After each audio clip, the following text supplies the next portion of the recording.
సర్కారు బడుల్లో మెరుగైన వసతులు కల్పిస్తున్నామని పెద్దపల్లి డీఈఓ మాధవి స్పష్టం చేశారు. తల్లిదండ్రులు తమ పిల్లలను ప్రభుత్వ బడిలో చేర్పించాలని కోరారు. బడిబాట కార్యక్రమంలో భాగంగా పెద్దపల్లి జిల్లా కాల్వ శ్రీరాంపూర్ మండల కేంద్రంలో డీఈఓ పర్యటించారు. స్థానిక ప్రజా ప్రతినిధులతో కలిసి ఇంటింటికి తిరుగుతూ ప్రచారం చేశారు. అనంతరం ఫ్లెక్సీలతో గ్రామ వీధుల్లో ఊరేగింపు నిర్వహించారు. ఈ సందర్భంగా డీఈఓ మాట్లాడుతూ ప్రభుత్వ పాఠశాలలో అర్హత అనుభవం కలిగిన అధ్యాపకులతో విద్యాబోధన చేయిస్తున్నట్టు తెలిపారు. ప్రైవేటు పాఠశాలపై మోజు వీడాలని, ఫీజుల రూపంలో చెల్లించే డబ్బు పిల్లల పేరు మీద ఫిక్స్డ్ డిపాజిట్ చేసుకోవాలని సూచించారు. ఈ కార్యక్రమంలో MPP Nuneti Sampath, ZPTC Vangala Tirupati Reddy, MEO Surender, MPDO Rammohan Chari, special officer Govardhan, గ్రామ కార్యదర్శి శ్రీకాంత్, ప్రధానోపాధ్యాయులు నరెడ్ల సునీత, ఈర్ల సమ్మయ్య, అల్లూరి రవీందర్, ఏపీఎం కనకయ్య పాల్గొన్నారు. మరి ఆ విధంగా ప్రతి ఒక్క పిల్లవాడు మరియు నేడు ప్రైవేట్ సెక్టర్ పైన డిపెండ్ అవుతున్నారు.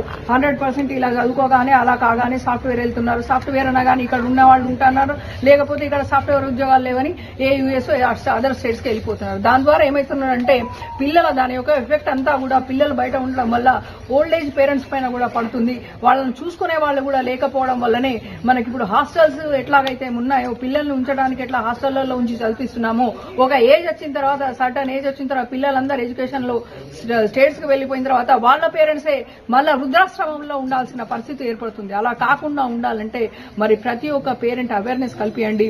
మనం సమాజంలో ప్రతి ఒక్క పిల్లవాడు ఏ విధంగా నడుచుకోవాలి, మరి సమాజంలో మరి ఇండియాలో చూసుకున్నట్లయితే ఎన్నో సోర్సెస్ ఉన్నాయి.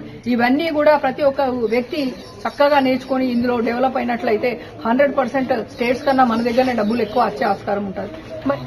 అంగన్వాడీలో వ్యక్తులు కానివ్వండి, మన టీచర్స్ కానీ, ఏపీసీ కమిటీ సభ్యులు కానివ్వండి, ప్రతి ఒక్కళ్ళు కూడా మరి ఆ ప్రైవేట్ లో చదివించే పేరెంట్స్ కి అవేర్నెస్ కల్పించాలి. వాళ్ళని మన పాఠశాలలకు తీసుకురండి, చూపించండి. మనం వాళ్ళకి 100%